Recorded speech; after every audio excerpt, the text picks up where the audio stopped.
Hamas is not directly taking part in these negotiations. They've accused Israel of stalling by adding new conditions, by adding new demands. So realistically speaking, how much progress can there be made when Hamas is not at the negotiating table? Well, those are two separate questions.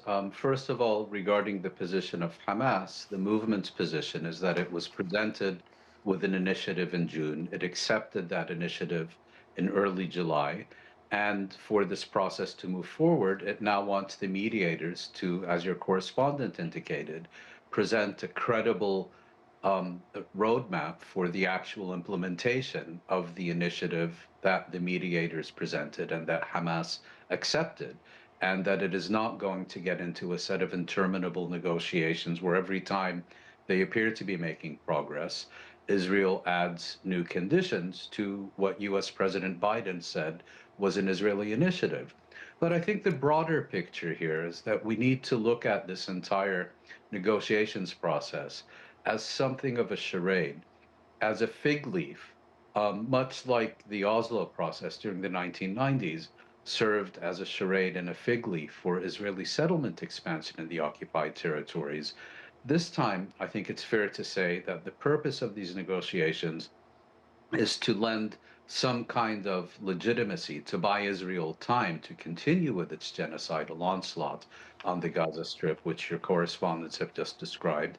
And in this particular case, to provide a rationale against Iran and Hezbollah, who have had people assassinated on their territory recently, to seek to forestall or prevent or minimize their retaliation for these assassinations under the rubric that, as long as negotiations are going on for a ceasefire, these parties won't take action against Israel. Let me interrupt you for 1 second, Mouin. So if reaching some type of agreement before was difficult, you would think after what you just mentioned, a string of assassinations, including Hamas leader Ismail Haniyeh in Iran, Hezbollah leader Fouad Shukr in Lebanon, now it seems the climate, there's absolutely zero trust, so the expectations are even lower than before for any kind of agreement. Well, that's all true, but the point I was making was not that reaching an agreement is difficult. An agreement could be reached with a simple phone call from Biden to Netanyahu. That is literally all it would take. But the purpose of these negotiations is not to bring an end to this war. The purpose of these negotiations is to give Israel time to fight. And in the current context, the real purpose of these negotiations, in my view, is to create a process that will make it very difficult for Iran and Hezbollah to respond to these assassinations, because while doing so amidst these negotiations, they would then be saddled with the responsibility for sabotaging them. I think that's the real story here, rather than what meets the eye, which is parties negotiating about a ceasefire resolution initiative to bring an end to this conflict. I just want to make sure I understand what you're saying. There's a lot of critics of Israeli Prime Minister Netanyahu who say he's not interested in ending this war. Do you agree with that assessment? He's not. Well, fully, and that's not only what critics of Netanyahu are saying, it's what his own defense minister is saying. It is what the negotiators that he has appointed are also saying. So it's not some fringe opinion. Everyone who was involved in this process, with the exception of U.S. Secretary of State Antony Blinken, has reached this conclusion. But would Netanyahu, Mouin, risk a wider regional war to ensure his political survival here? Well, I think there's more than just Netanyahu's political survival at stake here. But in response to your question, if this was a regional war where Israel alone would be facing its adversaries, no, I don't think he would. But he has the confidence that it will be the United States doing much of the heavy lifting on Israel's behalf. And we've seen this by the U.S.